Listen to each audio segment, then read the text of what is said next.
Obrigada. Bom dia a todos. Muito grata pelo convite para participar desse evento e compartilhar das minhas pesquisas. Eu pesquiso a correspondência de Fritz Miller desde 2012, quando eu localizei no Arquivo Histórico José Ferreira da Silva, em Blumenau, um conjunto de cartões que não haviam sido trabalhados ainda. Então, fiz um projeto e foram traduzidos e virou depois uma exposição.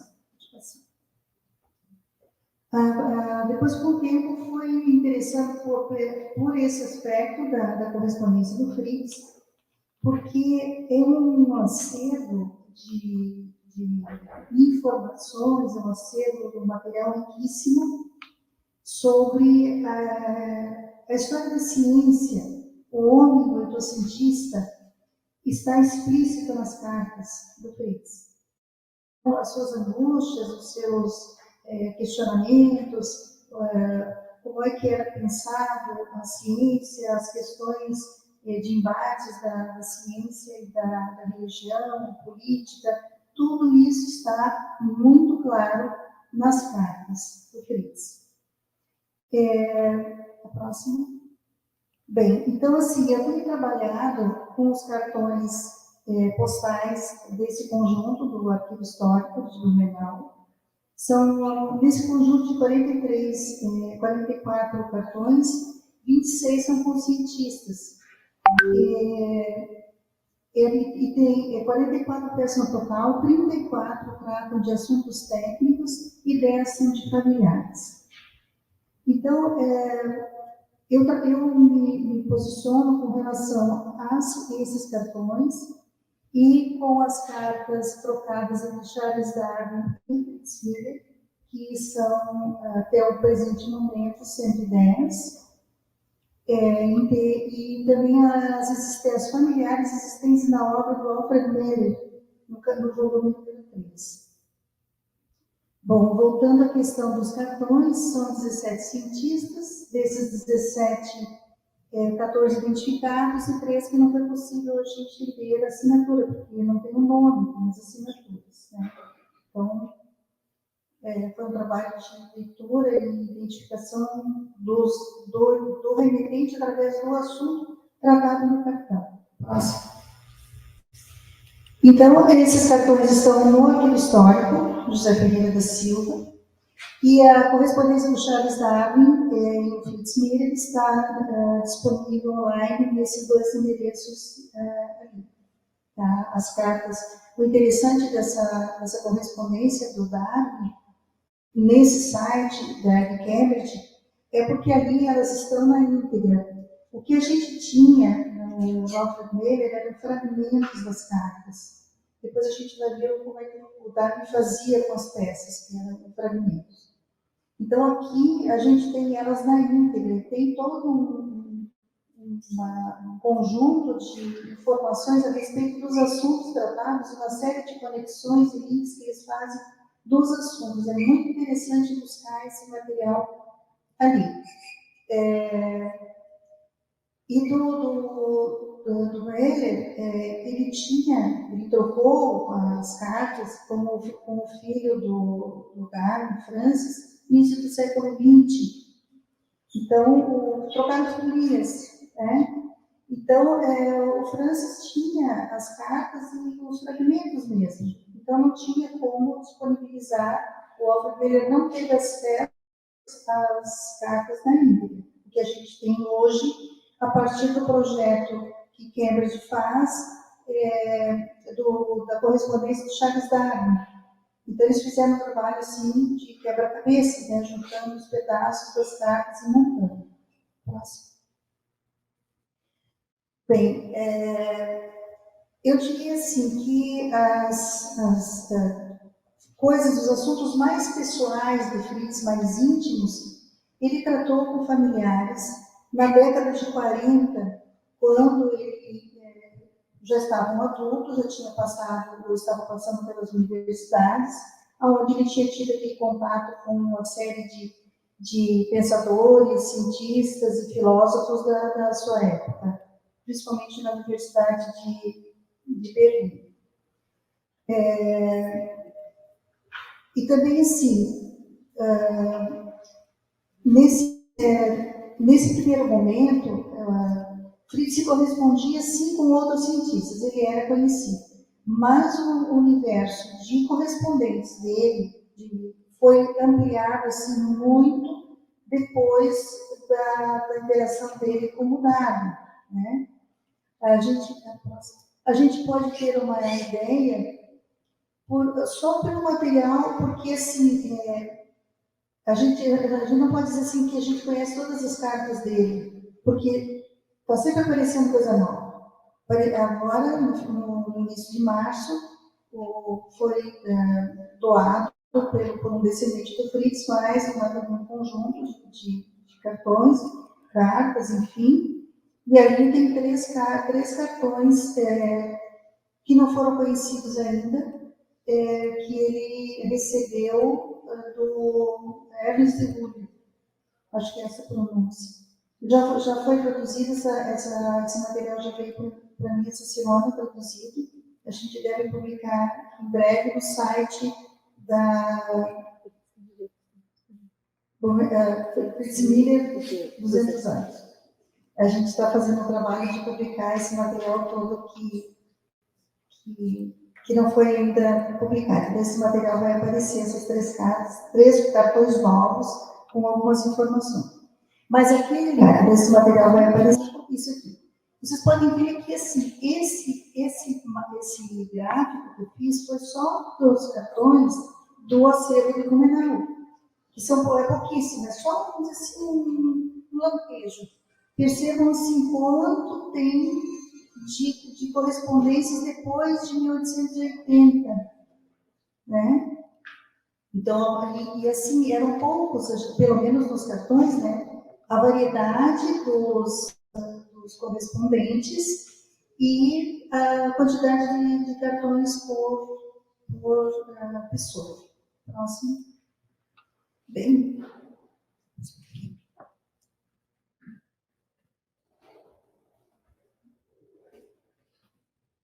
A gente recebe pelas cartas, pelas matérias em jornais também.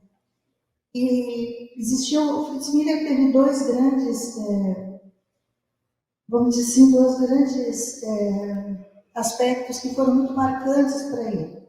Foi o religioso e o político. O religioso foi mais profundo, mais aprofundado, mais rebelde, mais contestador quando ele estava na Alemanha e logo que ele se viu ateu, né? Ele se percebeu ateu. E depois no Brasil, também sim, no 1848, na Revolução Primavera dos Povos, onde ele também se engajou como um ativista, né, no movimento. Então, essa questão do religiosa, todas as dúvidas, todos os medos dele, isso está muito explícito nas cartas com a família. Com a família, sim, aquilo com a irmã, com os irmãos, aquilo a gente percebe, assim, ao ler a carta, a gente percebe o quanto aquilo o incomodava, né? O próximo. Bom, a questão do ateísmo é bem importante a gente mencionar, porque o século XIX foi o século da oficialização, da promulgação e da instituição do ateísmo. O ateísmo, que na antiguidade restringia-se ao âmbito privado, agora se tornava militante, isto é, um estilo de vida, que aos poucos deixava espaço das discussões teóricas das academias para disseminar-se amplamente, norteando os indivíduos para um modo de viver sem Deus, ou seja, para uma cultura na qual acreditava-se o homem não dependeria de Deus para mais nada. Então, assim, Fritz, naquele momento, ele precisava ser ateu. Ele era uma postura frente à ciência, não tinha um meio termo como nós temos hoje, assim, a gente pode se dizer uma série de posturas frente à religião, frente à crença, frente à espiritualidade. Naquele tempo não tinha. Ou era uma coisa ou era outra. Ou estava com ou não estava com nada. Próximo. Bom, o político também a gente percebe muito mais nos jornais do que em cartas. Os jornais de época aqui de Desterro, né, de Blumenau também. E o contato com a obra de pensadores da época fez ele questionar uma série de questões, principalmente a influência do Estado, da religião do Estado, na vida dos cidadãos, a mescla de interesses, os direitos civis, tudo isso que Fritz questionou, trabalhou pessoalmente essas questões e trouxe isso para a sua vida pessoal, para a sua vida com relação à comunidade onde ele vivia. Em Blumenau, ele esteve associado ao movimento federalista, que depois a professora Sueli acho que vai tratar de tarde, né? Foi bastante interessante, um assunto que foi pouco visto, pouco trabalhado até então, que a gente agora está desvendando. E a rejeição ao casamento formal também foi tanto um ato de rebeldia político quanto religioso. Essa questão do casamento formal, ele casou, ele vivia em união livre com a Caroline na Alemanha. Ele só casou para poder emigrar. Então, assim, isso agora que eu vou dizer para vocês é uma leitura pessoal até o presente momento. Fritz casou por dois motivos. Um, que o Dr. Blumenau não queria solteiros, né, porque a pessoa vinha sem uma base para enfrentar as dificuldades todas que ele iria encontrar na colônia. Então, uma família dava maior apoio para a pessoa. E também por uma questão, isso eu tenho que aprofundar um pouco mais, mas sobre a questão de lei de terras de 1850, a questão de direitos de aquisição de terras nos casais. Então, foram duas questões, para mim, que pesaram. Essa questão do Dr. Blumenau e a questão também de direitos da esposa dele frente à aquisição de terras, porque eles adquiriram as terras em Blumenau. Entender que, sim, a questão do casamento na Alemanha, na época, havia uma discussão filosófica sobre o casamento é uma questão de Estado ou é uma questão de foro privado. Então, essa situação também era uma coisa que estava em discussão, inclusive, interessante observar que o Gama Rosa, no seu trabalho de término de curso de medicina, ele fez baseado na questão do casamento também, e ele cita teóricos que o Fritz também citou numa carta para a irmã. Então, isso é uma rosa, como tinha sido aluno do Fritz, ele teve essa influência e isso fica bastante explícito.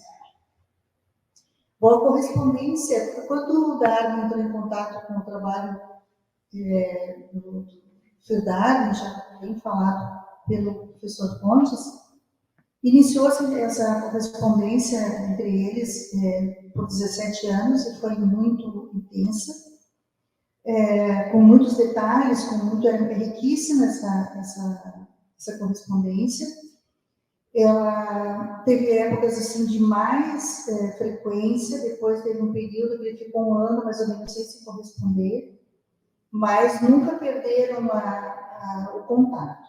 Né? A próxima. Então, aqui é a primeira carta de 1865, um extrato, né, uma frase, e agora você deve permitir que eu lhe agradeça cordialmente pelo grande interesse com o qual eu li o trabalho. Você fez um serviço admirável na causa em que ambos acreditamos. Muitos de seus argumentos me parecem excelentes e muitos de seus fatos são maravilhosos. Próxima. Então, essa aqui é uma imagem de uma carta que Fritz manda para Darwin. Ela está num daqueles sites ali endereços que eu mencionei. E aqui a gente pode ver assim os recortes dele. Essa aqui ainda está pouco recortada. Tem umas que são muito mais recortadas do que aquilo ali. Ele riscava também, a gente pode ver, ele riscava, ele juntava os pedaços. Nesses sites a gente vê direitinho o que ele fazia. Próxima. Aqui, então, nessa sequência da carta, tem esse material aqui. O que ele escreveu, que era o de Salles. Aí, mais uma outra observação. As espécies que o Fritz mandava coladas nas cartas, né? Tá? As observações. Próximo. Essa carta aqui,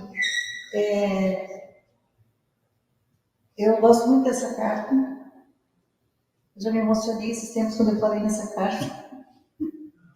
No museu, né? E é assim, quando eu me deparei com essa carta aqui no site, eu percebi assim que tem alguma coisa que eu não conheço a próxima, que eu não conheço. Que são essas borboletas?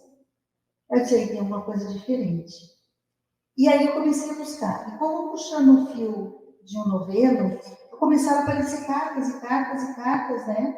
E eu disse, meu Deus, mas o que é isso? Aí eu peguei a obra do Zilli e comecei a conferir para ver o que eu disse, mas então aqui o Zilli dizia assim, não, porque essa carta não apareceu, essa carta não existe, essa carta não está.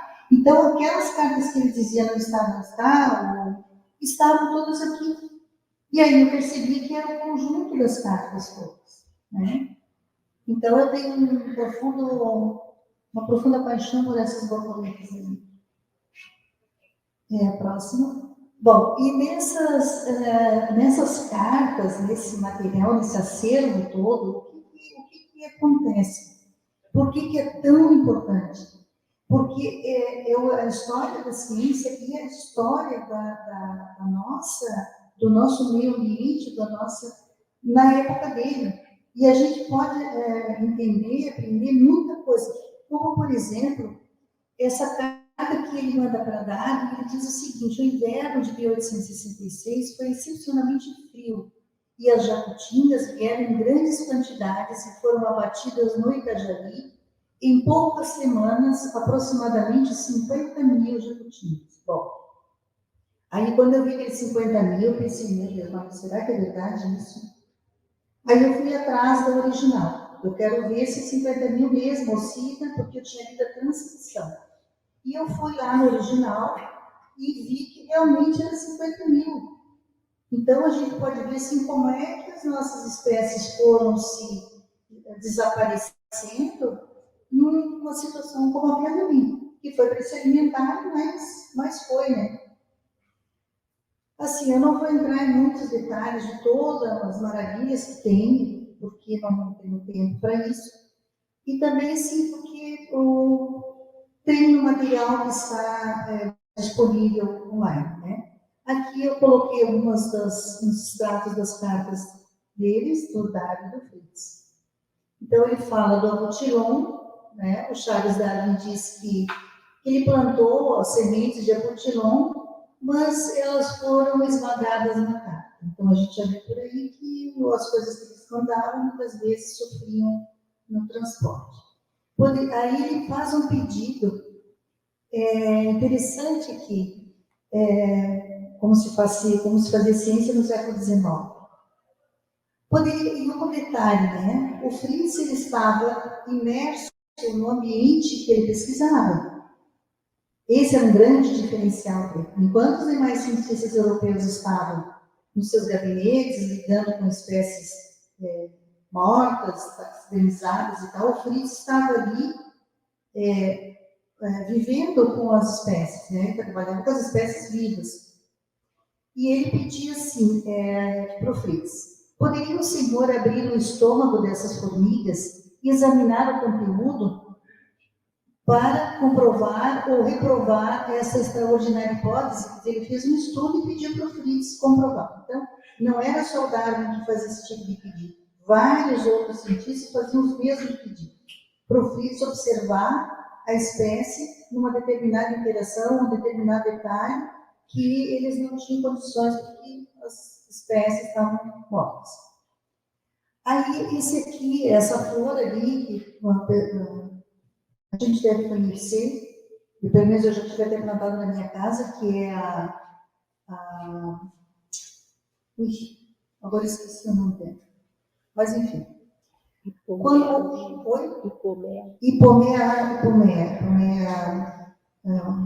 púrpura, uma coisa assim.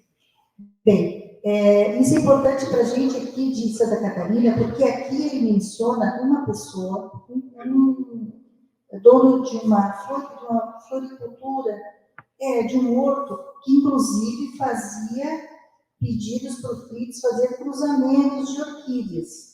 Então, esse senhor aí, Hipólito Gautier, a gente precisa, aqui em Desterro, pesquisar mais esse cidadão, porque ele morava lá na chácara do Mato Grosso, não na Praia de Fora.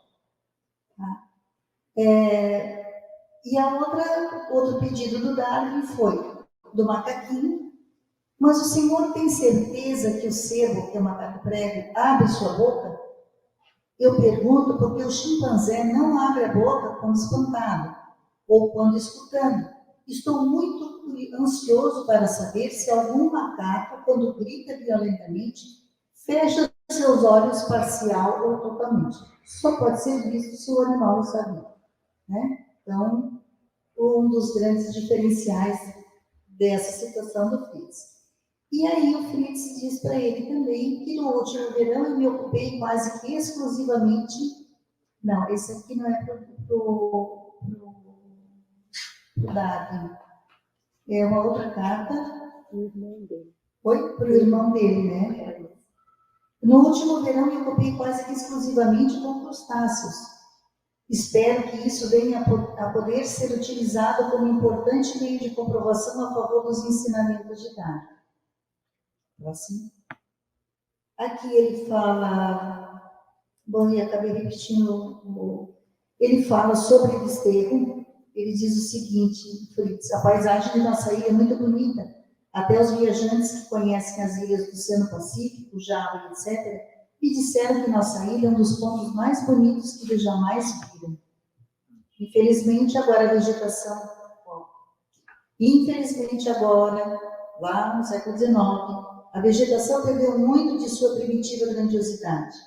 As matas virgens quase que desapareceram por completo e muitos de nossos são agora cobertos quase que exclusivamente por arbustos baixos de uma insignificante tontoneira. E aí o Darwin diz para ele o seguinte: eu gostaria muito de ouvir se o senhor pretende permanecer por longo tempo em Desterro e onde o senhor pretende ter sua nova residência. Tenho escutado que a ilha é muito linda. Bem, isso aqui foi uma pequena pincelada das cartas do Darwin, né, do Fritz. Agora, é sobre o acervo que tem no Arquivo Histórico José Ferreira da Silva de Blumenau. A próxima. Então, este é um cartão, eles estão nessas condições aqui, extremamente bem preservados, e foram traduzidos. Eu fiz um projeto em 2012, primeira vez no Felipe. E depois continuei trabalhando com isso, uma exposição e tal, enfim. Aí ele fala com o Fischer. Acabei de receber o Fischer diz para ele: acabei de receber sua carta, na qual o senhor, de modo muito gentil, me promete colocar fungos faloides, acho que é faloides que se pronuncia, em álcool. Outro detalhe, assim, eles falam muito também como é que eles mandam as espécies. Tem uma carta, um cartão, que o cientista pede para ele mandar borboletas vivas. Um outro sugere para ele como colocar, qual é o tipo de material, de substrato para ele colocar para a espécie chegar em melhores condições lá. O desenho que o senhor está me enviando me interessa muito.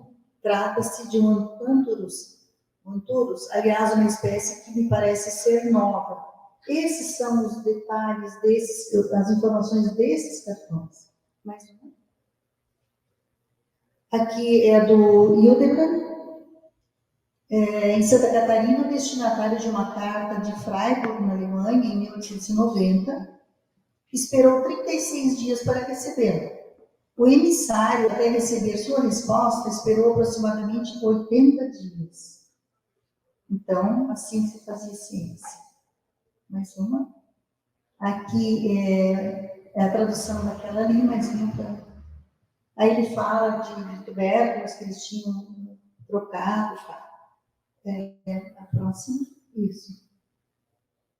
Então, o Kuntz, ele diz, ao enviá-lo em pequenos tratados, aí supõe-se que tenha sido um jornal ou uma revista que ele tinha mandado, feitos por mim, sinto-me à vontade para repetir o meu pedido para o seu tipo de envio de podostêmio. Como? Podostêmio. Acho que é uma planta de envio.